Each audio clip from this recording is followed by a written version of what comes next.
President Joe Biden announced a new wave of aid for Ukraine today, sending more weapons and ammo. But this announcement comes at a time when allies are getting more concerned about the war. Our Washington, D.C. correspondent Rachel Knapp is joining us live tonight from the U.S. Capitol with more details. Good evening, Rachel. Good evening, Mike and Eva. The White House made this announcement for more aid to Ukraine, while Germany's Chancellor Olaf Scholz made a visit to Washington, D.C. today. Now, the president's trying to squash any growing concerns that Germany and other allies are getting a little bit more worried about the war in Ukraine. This package includes more ammunition for U.S.-provided HIMARS and howitzers that Ukraine is using so effectively to defend itself, as well as ammunition for Bradley infantry fighting vehicles, armored vehicle launch bridges, and demolition munitions and equipment.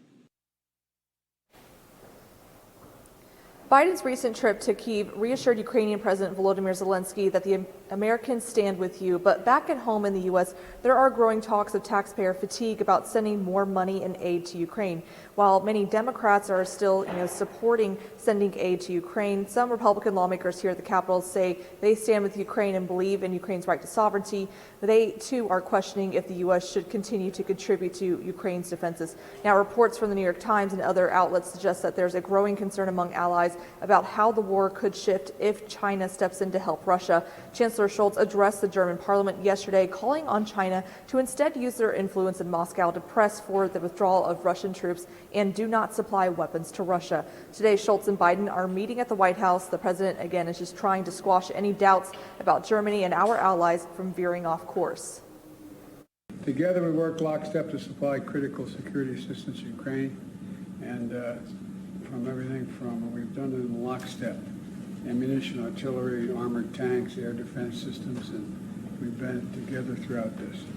You help Ukraine meet its basic needs like food, health, heating, and you continue to give them, maintain the pressure on Putin, and it is undercutting his ability to fight this war.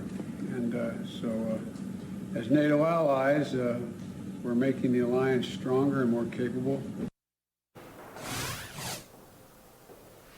In brief remarks to the press, Chancellor Scholz reaffirmed that Germany and the U.S., they have a good working relationship, especially in regards to Ukraine. But really this relationship, Mike and Eva, it was tested not too long ago when the U.S. and other European countries were putting pressure on Germany to send tanks to Ukraine.